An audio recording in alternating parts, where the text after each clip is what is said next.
Hi, everybody. This is Hondo Carpenter from Sports Illustrated's Fan Nation, Las Vegas Raiders Insider Podcast. Joined now, remember, it's also part of the Fans First Sports Network. Joined now by my good friend, Johnny Shop, terrific attorney down in Atlanta. Joins us each week to go around the world of the NFL. He's also the host of the Fans First Sports Network's Spartan Pride podcast. Johnny, how you doing, buddy? I'm doing real well, Hondo, real well. Nice holiday. We're now into the start of the bulk of the summer. So here we go. Here we go. The grind days. All right, we got a lot to talk about. Davante's mouth, Jimmy's foot, the third part of the Raiders schedule, and oh, by the way, the NFL is crawfishing. So, man, we're going to have a good time, and let's get right to it. You know, Davante Adams sits down for an interview and says, yeah, sometimes I don't see eye to eye talking about with management. Now, as soon as it went viral, I went out there because I know him, and I put on there, here's what Davante told me. I want to be a Raider. I'm here with the Raiders. I love being a Raider. I told everyone he loves Dave. He loves Josh. I mean, you're all making more of it than what it is. You know this. You're happily married. I'm happily married. You can have a disagreement with your spouse, and it doesn't mean you want a divorce. And I knew instantly what was going on. Is he's able to. This isn't the Patriots. I know that people say, well, look at how much has become of the Patriots. I agree with that. But they love him. He loves them. His voice matters. And he's able to say, yeah, I don't always agree, but man, I love being there and I love being part of it. Gets blown out of the water. He comes and he corrects it. But your thoughts, John? Well, a busy week for this kind of thing, given the wild scene of what's going on so far with DeAndre Hopkins and his future in the NFL. Obviously, a pretty massive move. So right now there's extra sensitivity to what any player says on a podcast, in an article, etc. What any player says in public, and maybe even, in semi-private. So I understand the interest. But the expression here seems pretty clear. Davante Adams seems pretty pleased that he's at an organization that is encouraging some back and forth dialogue between players, coaches, players, and management. And I think the heart of what he was saying was, hey, I like it here because I'm allowed to have some input, or at least somebody's going to listen to what I have to say. Not only is that not necessarily the norm around the NFL even today, if you go back even not that many years, it's practically unheard of. So I don't think there's anything here but a positive. At the same time, I understand the extra interest and the wider eyes looking at it because of what just happened with Hopkins, and because we are in an era where, honestly, it looks like a lot of players are maybe a couple comments away on a podcast from being at a whole different franchise or out of the league or traded. So I understand that people are eyes more wide open about it, but in this case, it looks like a player actually providing some praise to the current structure and management that he's playing for. One of the things that I struggle with, and by the way, I can't believe we forgot to do this at the beginning. Our podcasts are just growing, tens of thousands of people watching. And I just want all of you at home to know we appreciate you. Without you, we're just two guys sitting on Zoom having a visit. And we appreciate you guys joining us. And I thank you for that. On this podcast, we're not going to take shots at fans. We're not going to talk down to fans. That's the dumbest thing in the entire world. But John, sometimes, and I'm going to tell you, for me, the difference in the Raider fan base. As you know, I covered the Big Ten for 20 years. And one of the things that I've never, first of all, the Raider fan base is massive. And man, national media knows we can say anything, we can twist anything, we can do anything, and it's going to go click, click, click, click, click, click, click, click, click. Everyone wanting to read it. Secondly, and this is the organization's fault, the fan base is I've never seen a fan base so negative in my entire life. Now, the organization sells them just win, baby. And they've had two coaches that have taken them to the playoffs in the Mark Davis area, and he fired them both. So, I mean, that's on the organization. And you sell this to your fans, and then that's all they care about. How many times covering teams in the Big Ten like Michigan State did we say, man, I wish they cared. I wish it mattered to them. So I'm not putting this on the fan base, but there's such a level of negativity. Then they hate the Patriots because of the Tuck rule game and other issues. So then you start bringing in Patriots. I mean, it's a toxic environment. I don't mean the fans are toxic, just the environment. And I can see why fans are like, oh no, here's somebody else. Does he want out? But man, at some point, I'll give you another one. At the end of the year, now I know Max Crosby off camera, on camera, known him going back to Eastern Michigan. And Max isn't going to lie. If he doesn't want to answer, he'll just say, no, I don't want to answer. But when I said to him, hey, I want to talk to you about Josh, he's like, oh, yeah, let's do it. So I put the camera on him and I asked him about Josh McDaniels. He's like, he hasn't lost this locker room. We believe in him. We see the direction we're going. Then I do a long article about the divorce with Derek Carr, and everybody loved Derek. But you know what? It was kind of nice to see that everybody's held to the same level of accountability. People, oh, Max is just saying that. Max doesn't feel that way. And I told people, you're calling a guy that you allegedly love a liar. And I loved what Davante said. He goes, I'm not going to come out here and lie to you guys. And again, sometimes I know we live in a world of the polished athlete who doesn't say anything, but there's some guys that's not them. They're not disingenuous people.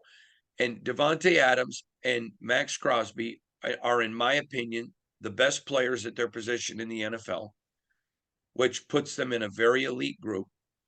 And they're both two of the most genuine people I know. Now, instantly, as soon as I say it, why are you disrespecting Josh Jacobs? Why are you respecting Colton Miller? Who are they're two stars, but they're not the best at what they do. And I think when the best are that genuine, it's a value to the franchise. Would you speak maybe to that people aren't used to seeing players that are honest? Yeah, they're not. And I think a lot of that goes by recent design by the Patriots, at least on the AFC side, because they won so much. What I think we went through was the closing of an era with traditional media, traditional player availability, and that era is gone. And the new era kind of began, and you see a lot of different players in different ways, different podcasts, not maybe as much with video clips unless they're really damaging, on things like Instagram and Twitter and TikTok, but we're into a new age. And so there's more interest, and there's more people looking for players around the NFL to slip and fall on a banana peel and make a big mistake like Hopkins may have made out there in Arizona not long ago. So there's that. There's also an interesting part of the Raider fan base that you have to step back a bit to take a look at. We're still talking about a franchise that was a bit nomadic for decades past, and a lot of the fans still remember transition from Oakland to Los Angeles, back to Oakland, and then to Las Vegas. And, it's understandable that some people, especially after the lack of commitment by the city of Oakland to subsidize and or supported their pro sports teams, or all of them, as it looks like yet another may be headed east, there's a little bit of a sore spot and sensitive spot there. So that's understandable too. The fan base feels probably like it's been a little bit abused, tumbled around. Yeah, they've been rolling around in a tumble dry. Oakland's always going to be a part of the Raider franchise for sure. Is Los Angeles always going to be part of the Raider franchise? I don't know. It probably depends how you look at it and how long you've been a fan. For a lot of folks, it's not even in the equation at all. Right. So I understand the sensitivity, but I enjoy, and a lot of us enjoy, actually hearing what players see, feel, and think. And some of us can appreciate that for what it is and not necessarily take it as some kind of attack on an organization. While at the same time, players of arguably lesser character or more hubris around the NFL have maybe said and done some crazy stuff at times, where you hear them at the end of them talking. It's like, I don't think this guy's going to make it too much longer. Whether it's a quarterback who's not a starter on his team saying that, it's going to be him and Peyton Manning and they're going to be at the very top of the sport, who's now a TV commentator, or whether it's another guy. Wait, who are you referring to, John? Robert Griffin III, if you can recall. Well, I know. I was making a joke. Yeah, well, that's who I was thinking of. Is that who you follow? And he said, "Hey, it's me and Peyton Manning. Now I'm at the top of the sport." And the Washington franchise was like, "He's not even going to start for us." So it's a wild-eyed scene. Anytime you hear somebody talking, we've got to evaluate who's it coming from, how genuine is it coming across, and are they just talking on the? It's not that they're just talking on the surface, but are they talking about a specific topic, or are they saying one thing and meaning something so much bigger? And when that happens, that's when guys get in trouble, like Robert Griffin, like Carson Wentz, like Hopkins, and probably like another guy or two before we even get through training camp. Somebody somewhere is going to slip and fall on that verbal banana peel, but Max Crosby and Davante Adams do not appear to be those kind of guys. And that is probably going to make things easier for the Raiders to come together and actually put their best foot forward in the coming season. It's a lot easier to do it when everybody's on the track going the same way than when a guy's maybe trying to get off the track and look at it, or take a left hard out of an organization. You know what's funny to me, John, is I've covered so many teams in my career, and top to bottom, this is one of the best locker rooms I've ever been around. Really good guys. Very we talk about Josh Jacobs and Colton Miller, two of the best, not the best, but two of the best at their position in the NFL. And again, a lot like Max and Davante, they're going to speak their mind. You don't have to parse it. You don't have to read between the lines. And I feel bad because this is a great fan base. It is a great fan base. Now, I think, and boy, is this going to get me a ton of hate mail, I think that Josh and Dave are moving the organization forward. But sometimes when you see media that, well, it's easier to just take the negative route because everyone's going to click, click, click, click, click. I feel bad because there are times I feel like the media lets them down. And then there are times I feel the organization lets them down. My job as a media member, I'm not there to be your cheerleader, but I'm also not there to be the one throwing a wet rag on every time you start a little fire. My job is to just tell the people what's going on. If it's personal opinion, I'll say, this is my personal opinion. And then it's also my job then to tell people, hey, this is good. I just feel bad because when it is a rabid fan base like this, people know how to play them, and I feel bad for the fan base. Yeah, and that's understandable.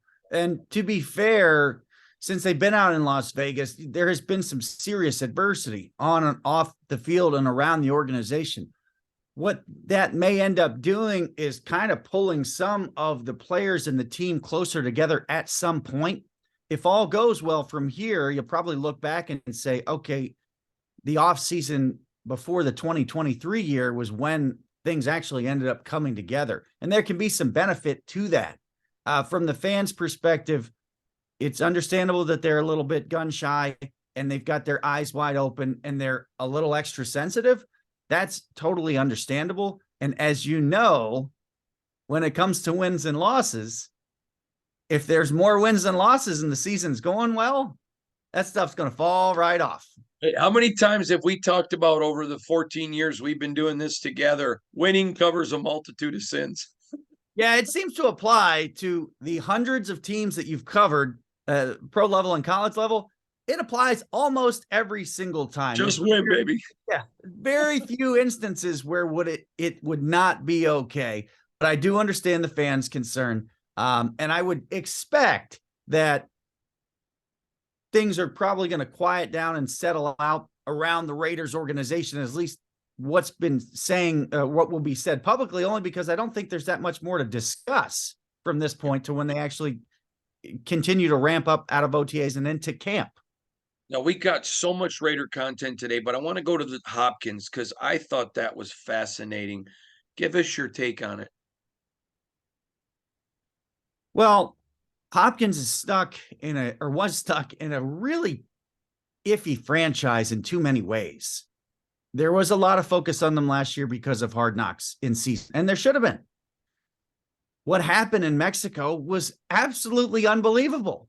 Now, of course, it wasn't much on Hard Knocks because they've got control of what goes on there. But what happened there is insane.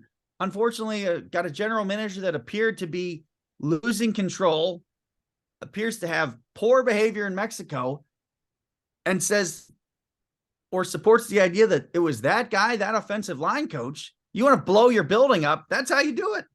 Litigation's still ongoing between that offensive line coach who was wrongfully blamed, wrongfully fired, said, hey, this was absolutely wrong. You violated my contract here, here, and there.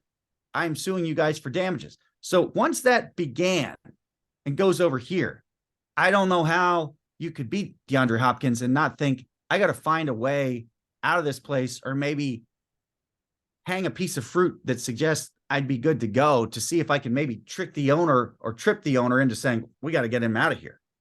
So I'm going to ask you.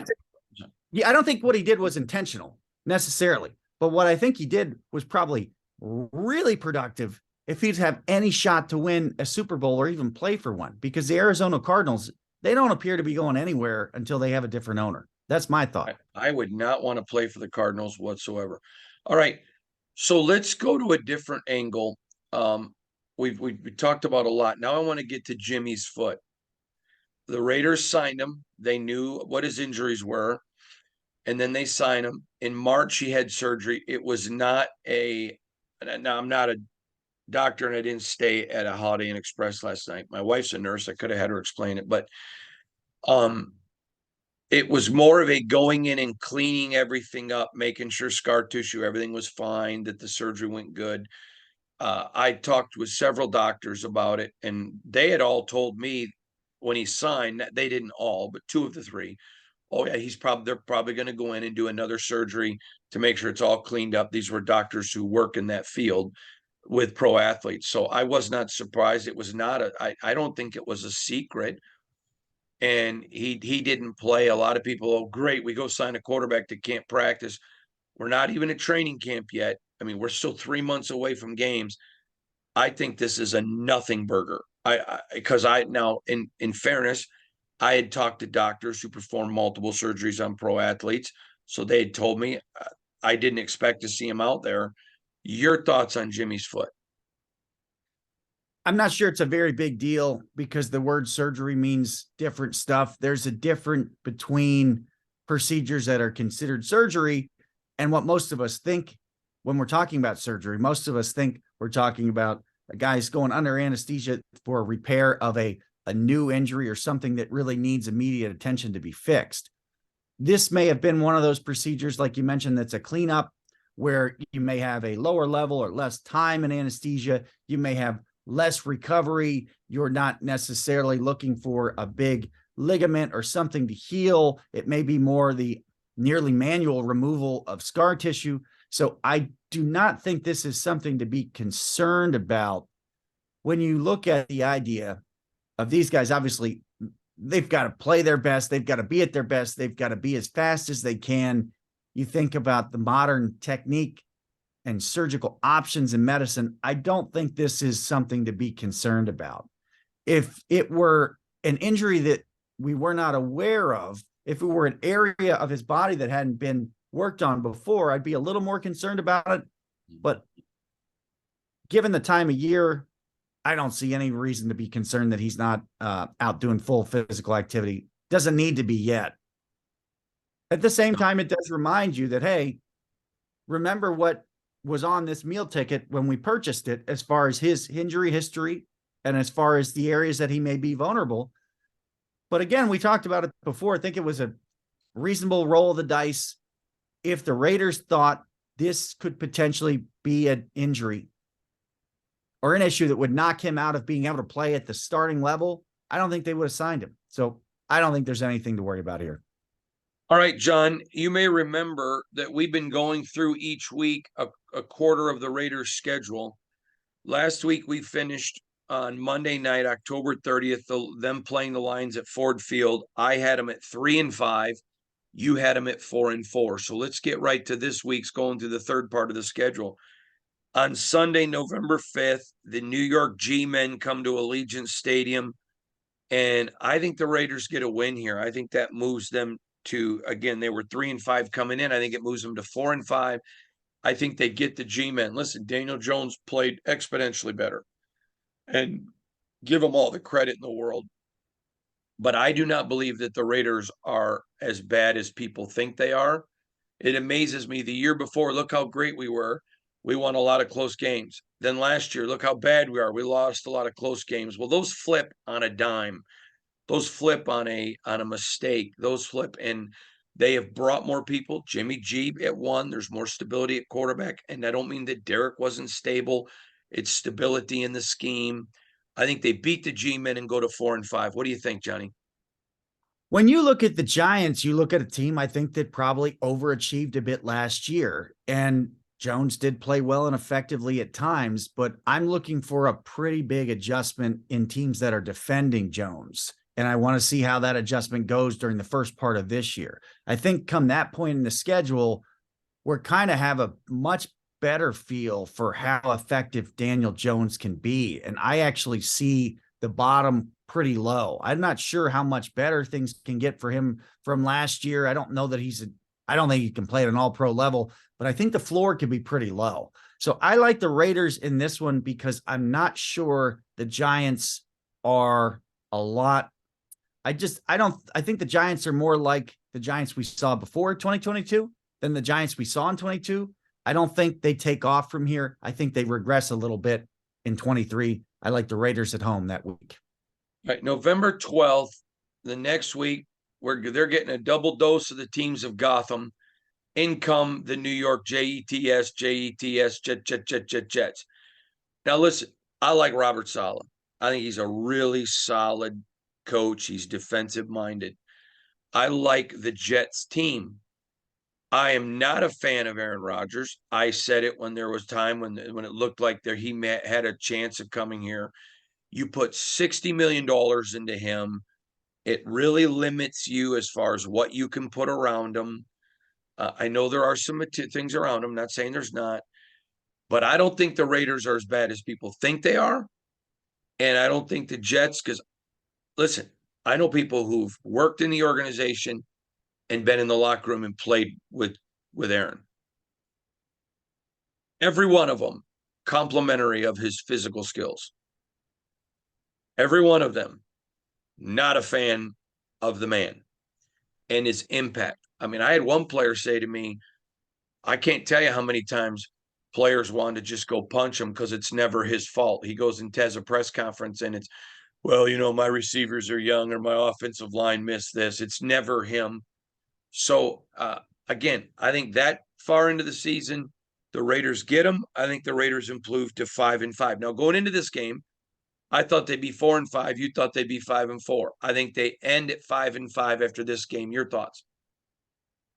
What you describe with Aaron Rodgers is pretty consistent going back through most of his career. I don't know how this gets much better for him or the Jets. I look at it like this is a one-shot deal.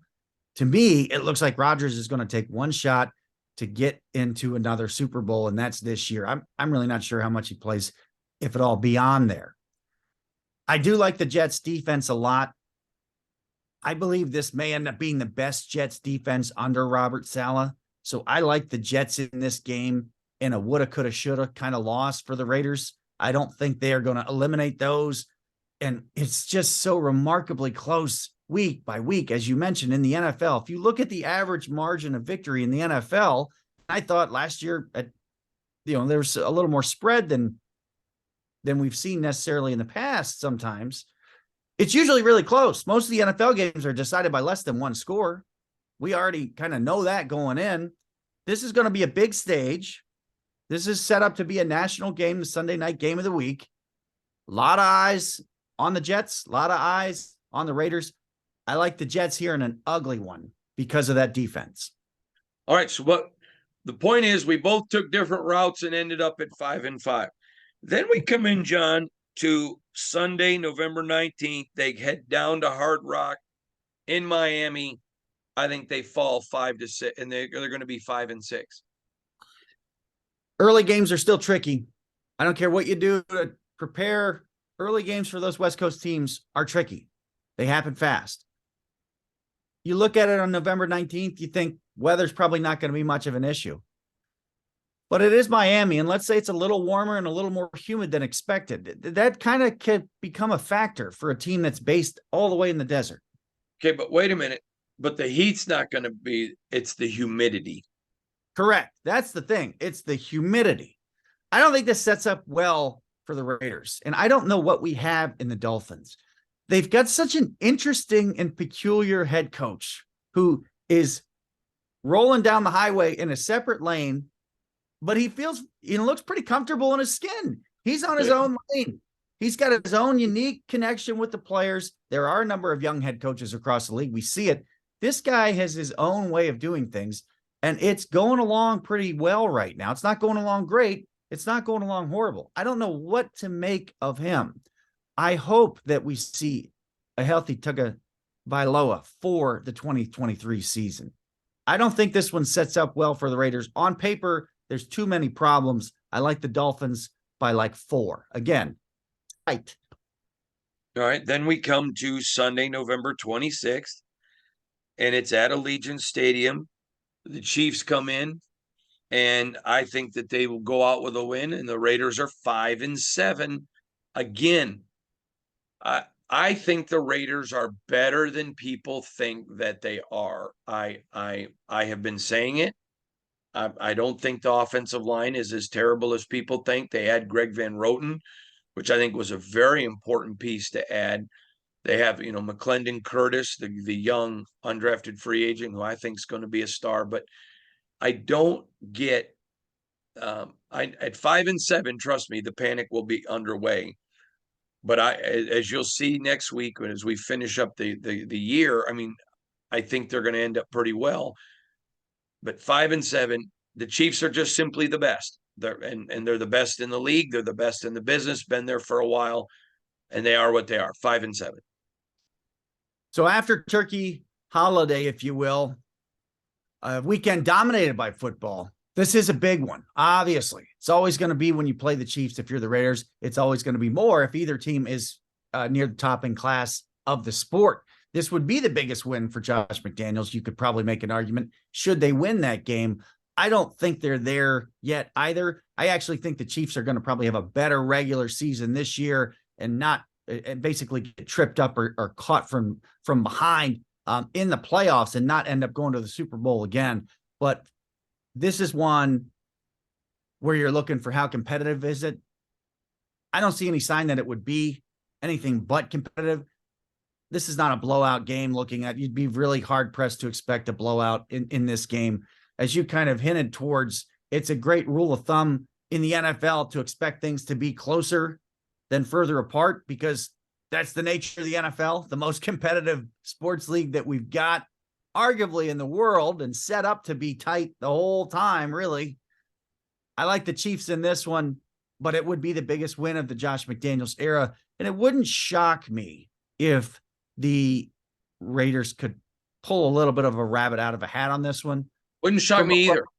From a broader picture, what I'm looking for is, I think it's going to probably be a loss, but how close and how competitive it is. If it is competitive, if the Raiders are engaged, competitive for 60 minutes and have a chance to win, of course, that sets up better for a big December than if you start seeing people kind of disengage and you start wondering, is this player maybe checking out a bit, or have they maybe lost hope and inspiration that they can make a push for the playoffs in December? If that happens, then that panic button, maybe start looking for it. Yeah, I think if they played this game, that particular game in Allegiant Stadium 10 times, I think the Chiefs win 7. So that certainly doesn't mean it's a massive upset. I mean, a massive upset's when you think, okay, if they play 100 times, you'll win 1. If they played 10, I think the Raiders would win 3. That to me is not a huge upset, but it is an interesting factor. All right, before we get to our last subject, I got one I want to throw in here. So as you know, throughout the years, you and I have talked a lot about things I learned from people in the league. was talking to a friend of mine who works for the National Football League, and we were talking about parity.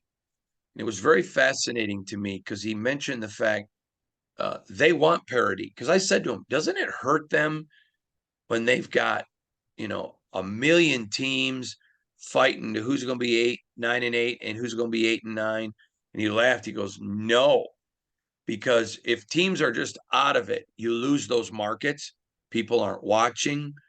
He goes, you don't understand. Fans hate parity. We get that.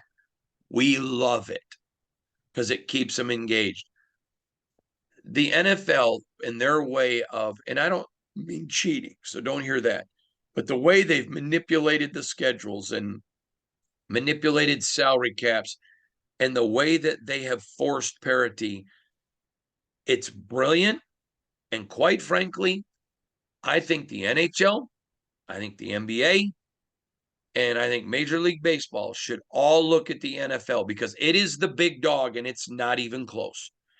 And I think they should be looking at the NFL saying, wait a minute, what are they doing that we're not? Why are they always staying on top and we're not? And I'm sorry, parity, none of us like it, but it is exactly why the NFL is working. Should the other leagues look? And what are your thoughts on what the NFL's done? Absolutely. None of us like the parody, but we all actually love it. The Yeah. secret sauce in the NFL, expanding as it has from the early 90s, back when Sports Illustrated suggested, hey, this may be in some trouble, is that it is socialized or engineered for nearly every team to have a chance to compete every year. You mentioned the schedule, the draft, the salary cap. What they have somehow been able to digest, and I don't think it went over easily with ownership when it was first presented by Pete Rozelle and then Paul Tagliabue, was we can grow this pie exponentially with a stronger foundation, wider, bigger, and obviously deeper than we probably ever would have imagined if we have it set up that each team has a chance to compete. And we are going to limit the resources and put a salary cap. And we are going to design a schedule. And we are going to run the draft the way we run it to try to encourage that and basically bring down the ceiling a little bit, but bring up the floor. All you have to do, and fans are remarkably smart and capable, and I know thousands of you have done it, is take a look at the baseball salaries. Just pull up the list of the baseball salaries and the teams. And it's often the case that you look at the Dodgers salary and you can take two other teams below it that are playing a game and it's not reaching the Dodgers. And that's shocking. And it's discouraging. And it's nearly impossible for Baltimore, Kansas City, Arizona, Miami, Tampa, although they've had a great start.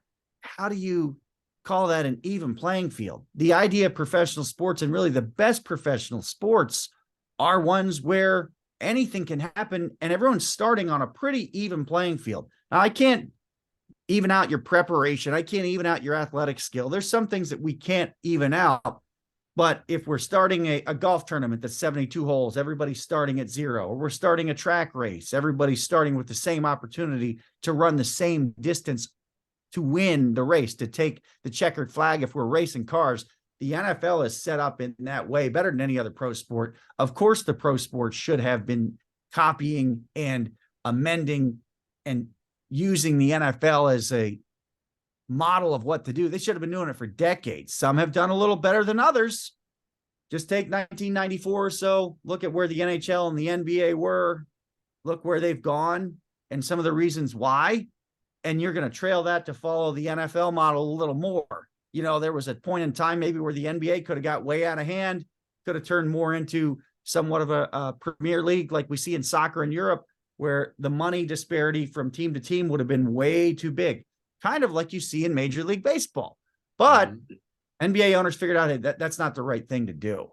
The right thing to do, and the best thing for fans as well, although they don't like the parity, is my team's got a chance every single year. When you look at the NFL right now, as we sit here in the early part of the summer, if you're really honest, how many teams can you absolutely strike out as will not win, could not possibly win if they had a great season? could not win the Super Bowl. Well, there's probably half the teams in the sport that you could say, well, if everything went their way, I suppose this is possible.